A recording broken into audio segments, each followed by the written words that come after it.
Welcome to Learning Adda. Legacy of the Golden Age. In a time long forgotten, there was a land where people spoke of a golden age. It wasn't just about riches or power, but about peace, love, and wisdom that the world had once known. People called it Tyrandia. The legends of Tyrandia spoke of a time when the skies were clear, the rivers pure, and the hearts of people kind. But now, it was just a memory, a story told to children before bedtime. The story begins not with a hero or a king, but with a quiet scholar named Arin. Arin was not a warrior, nor a leader. He spent his days reading ancient scrolls in a dusty library, trying to uncover the truth of the Golden Age. Many believed that it was a myth, but Arin was certain it was real. The scrolls spoke of a hidden treasure, something more valuable than gold, a secret that could bring back the Golden Age. One rainy evening, as Arin sat alone in the library, he found something unexpected. It was an old, torn map hidden inside one of the scrolls. The map pointed to a place deep within the Verdun Mountains, a place no one dared to go. It was said that the mountains were cursed, guarded by shadows from the past. But Arin wasn't afraid. He believed that if the Golden Age could return, it was worth any risk. Before he left on his journey, Arin visited his friend Talia, a skilled healer who had always stood by him. Talia was kind-hearted and wise, and Arin trusted her more than anyone else. "Are you sure about this?" Talia asked. "The Verdun Mountains are dangerous.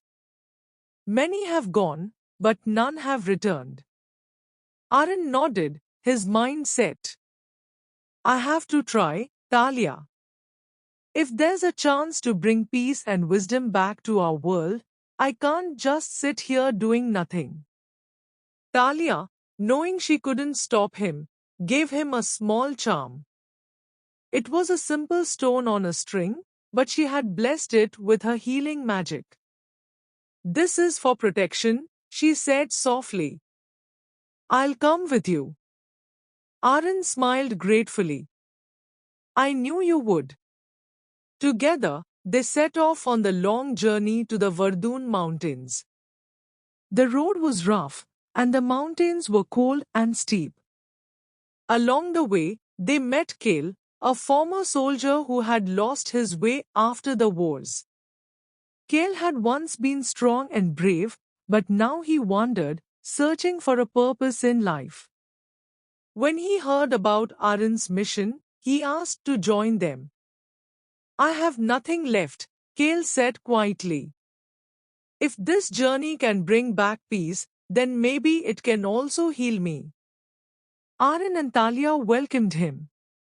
The three of them traveled through forests, over rivers, and across empty plains. The further they went, the more the land seemed to change. The sky grew darker, the air colder.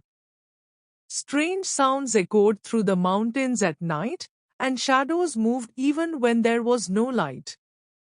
One evening, as they camped by a small fire, Talia noticed something strange. "Look," she whispered.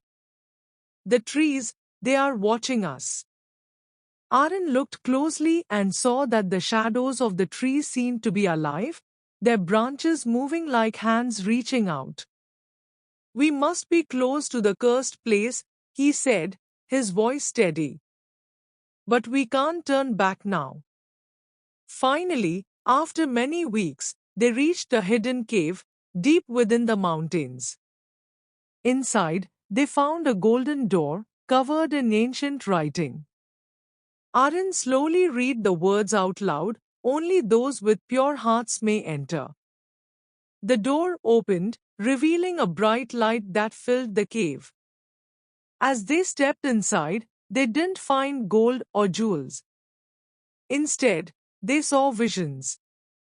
The walls of the cave were covered in moving images, showing the golden age as it once was.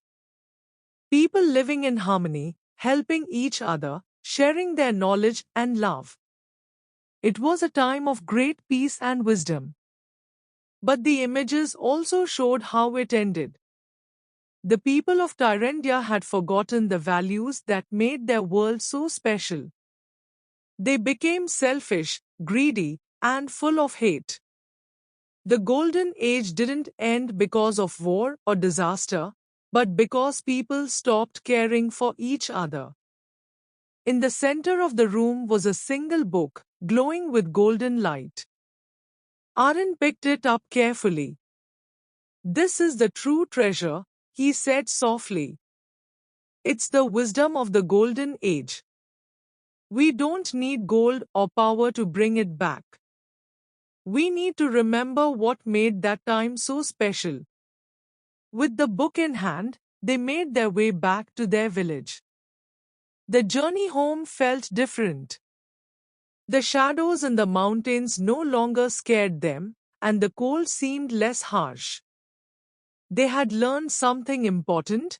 The Golden Age was not lost. It could be found in the way people treated each other. When they returned to the village, Arin, Talia, and Kael began sharing the wisdom they had learned. They didn't need to fight or conquer lands. Instead, they taught others about kindness, love, and understanding. Slowly, the village began to change. People started helping each other again. They shared their food, worked together, and listened to each other's problems. The sky seemed clearer, the rivers ran fresh and clean, and there was laughter in the streets. Kael, who had once been lost, found new meaning in life. He became a teacher, helping others find peace within themselves. Talia continued her healing work, but now she also healed hearts and minds with the wisdom of the Golden Age. And Arin? He continued to study, always searching for more ways to bring light and knowledge to the world. The Golden Age was no longer just a story from the past. It was a way of living that anyone could choose if they remembered the simple truths of kindness, love, and wisdom. And so, the legacy of the Golden Age lived on, not as a distant memory, but as a guiding light for the future. Thank you for watching.